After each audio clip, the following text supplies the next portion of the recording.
বিদিত যে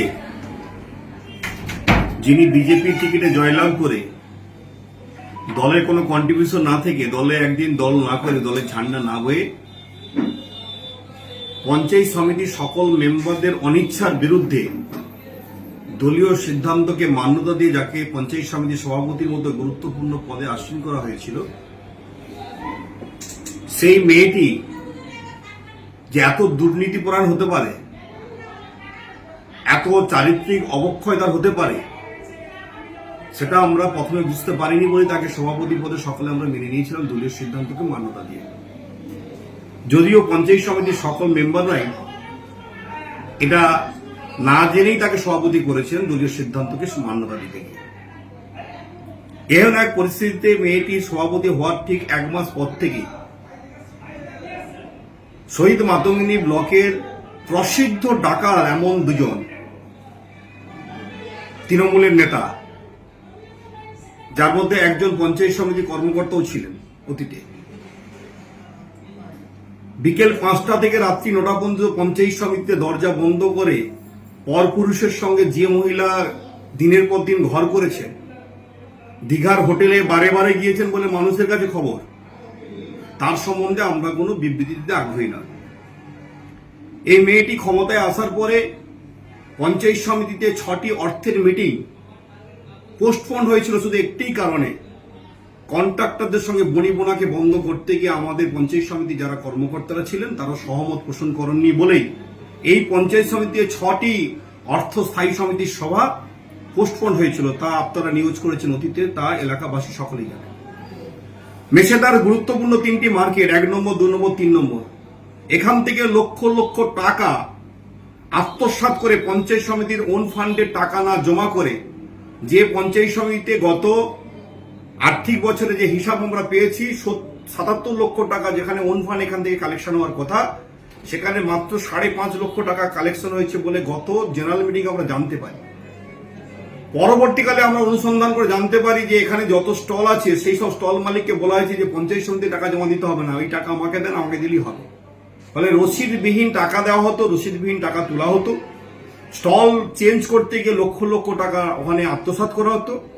পিএইচই জল প্রকল্প থেকে একজন লোককে নিয়োগ করতে গিয়ে 4 লক্ষ টাকা করে নেওয়া হয়েছে, যা লিখিত আকারে ডিএম থেকে সভাধিপতি থেকে সকলের কাছে অভিযোগ করা হয়েছে, একাধিক জনপ্রতিনিধিদের কাছে মাধ্যম দিয়ে জেনারেল পাবলিকরা করেছে।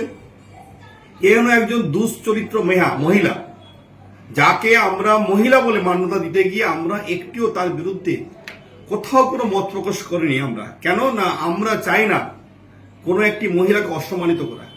কিন্তু এই মেয়েটি এত চারিত্রিক দোষে দুষ্ট, এত অর্থনৈতিক দুর্নীতির সঙ্গে যুক্ত। আজকে আমরা জনগণের কাছে একদিকে ক্ষমা চেয়ে আমরা জনগণকে বলবো, কারণ জনগণ আমাদেরকে বিশ্বাস করে ভোট দিয়েছিল, ওকে বিশ্বাস করে ভোট দেয়, কারণ ওকে কেউ চিনতই না। আমরা যারা পরিচিত মুখ ছিলাম, আমাদের কর্মীরা, তারা যে দিনাতিপাত করেছেন, তারা যেভাবে পরিশ্রম করেছিলেন, সেই পরিশ্রমের ফলস্বরূপ জয়লাভ করেছেন। ফলে পরিশ্রম করে জয়লাভ করা তার মর্যাদা একরকম, পরিশ্রম না করে জয়লাভ করা তার পরিশ্রম আর তার মান্যতা আরেক রকম। স্বাভাবিক কারণে আজকে বিজেপি দল থেকে শত যোজন দূরে ছিল বলেই তদানীন্তন সময়ে আমাদের দলের সাংগঠনিক যিনি সভাপতি ছিলেন তাকে সহ, আমি সহ মোট 20 জন নেতৃত্বর নামে, জনপ্রতিনিধির নামে ওই মেয়েটি কেস করেছিল। খুব ভালো লাগছে যে যার বিরুদ্ধে কেস করেছিল, যে জেলা পরিষদ আমাদের কি বলে জেলার সভাপতি ছিলেন, আজকে তার হাত ধরে সেখানে যোগদান করতে হচ্ছে, খুব ভালো লেগেছে আমাদের।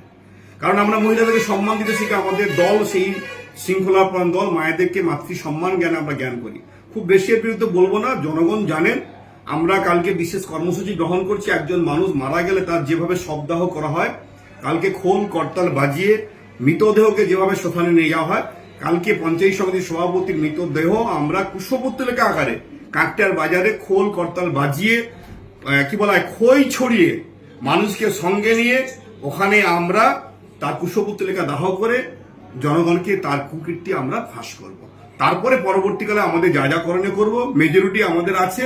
পঞ্চায়েত সমিতি যথাসময়ে আমরা অনাস্থা এনে মানুষের কাছে আমরা আমাদের শক্তি পরীক্ষা দেব। আপনাদের মনে হচ্ছে যে দুর্নীতিগ্রস্ত চারিত্রিক, এটা কি আপনারা আগে থেকে জানতেন না? জানতাম আমরা বলেই তো আমাদের সঙ্গে দূরত্ব, দলের সঙ্গে কোনো সম্পর্কই ছিল না। ব্যবস্থা নেন, দলের ব্যবস্থা নিয়ে এই কারণেই দলে ওনাকে একাধিকবার ডাকা হয়েছে, কোনো সভাতে উনি যাননি। কারণ জাননি এই কারণে, কারণ উনি জানতেন আমি গেলে পরে আমার দুর্নীতির বিষয়ে আসবেন, এই লজ্জায় ভয়ে উনি যাননি। যার সততা থাকবে সে তো মিটিং এ থাকবে। দলের অনেক আগেই দল ছেড়ে দেওয়া উচিত ছিল, কিন্তু আমরা ঘাড় ধাক্কাতে কাউকে বার করতে চাইনি, কারণ সময় না আসা পর্যন্ত আমরা অপেক্ষা করছিলাম। শুভ সময় এসেছে, কারণ তৃণমূল দলটাই তো আকণ্ঠ দুর্নীতি নিমজ্জিত। দুর্নীতিগ্রস্ত লোকেদের ওখানে উঠা ছাড়ার কোনো রাস্তা নেই। একটি তো মাত্র নৌকা, তার নাম তৃণমূল কংগ্রেস। কেমন এই নৌকাতে যতজন চড়েছে সকলেই ডুবেছে, আর এই সামনের বিধানসভাতে ডুবে যাবে, কোনো সমস্যা নেই। এই মেয়েটি লোকসভা নির্বাচনে নিজের ভোট প্রয়োগ করেনি, আর এই মেয়েটি নির্বাচনে প্রচারে কোনো অংশগ্রহণ করেনি। তারপরে ওর নিজের বুথে আমরা 250-র উপরে ভোটে লিড করেছি। ফলে মানুষ আমাদের সঙ্গে রয়েছে, ভারতীয় জনতা পার্টির সঙ্গে রয়েছে। এই বিধানসভাতে আমরা 40,000-এর বেশি ভোটে জয়লাভ করবো। আজকে আপনাকে আগাম বলে দিলাম। আপনার নাম কি? আমার নাম বামদেব গুসাইত, আমি তমলুক সাংগঠনিক জেলা বিজেপির সাধারণ সম্পাদক, সেই সঙ্গে পূর্ব মেদিনীপুর জেলা পরিষদের বিরোধী দলনেতা।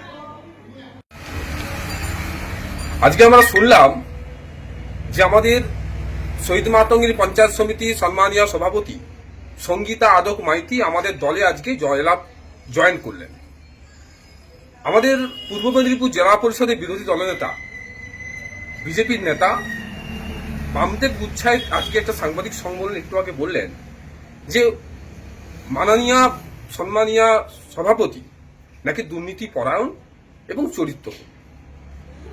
আমি বামদেব বাবু সহ বিজেপি দলের কাছে এই প্রশ্ন করতে চাই যে আপনারাই তো তাকে কিছুদিন আগে নির্বাচিত করে পঞ্চায়েত সমিতির সভাপতি আসনে বসিয়েছিলেন, আর যে আজকে উনি তৃণমূল কংগ্রেসে মমতা বন্দ্যোপাধ্যায় উন্নয়নে সামিল হলেন, অমনি তিনি আজকে আপনাদের কাছে দুর্নীতি পরায়ণ চরিত্রহীন হয়ে গেলেন।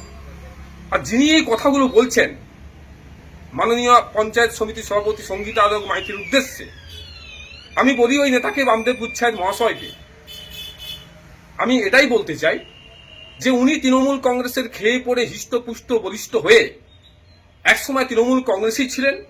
তৃণমূল কংগ্রেসের ছাতার তলায় থেকে যিনি সুনাম অর্জন করেছিলেন, আজকে তিনি দুর্নীতি পরায়ণ নিজে। তিনি গরিব মানুষের বার্ধক্য ভাতার টাকা চুরি করেছিলেন। তিনি বিভিন্ন পঞ্চায়েত সমিতির সহসভাপতি পদে থাকাকালীন তিনি পঞ্চায়েত সমিতির দুর্নীতির সঙ্গে যুক্ত ছিলেন। আমরা তৃণমূল কংগ্রেস এবং আমাদের দল তৃণমূল কংগ্রেস তাকে দল থেকে বিদায় দিয়ে দিচ্ছে। আজকে সেই দুর্নীতি পরায়ণ নেতা অন্যের উদ্দেশ্যে দুর্নীতি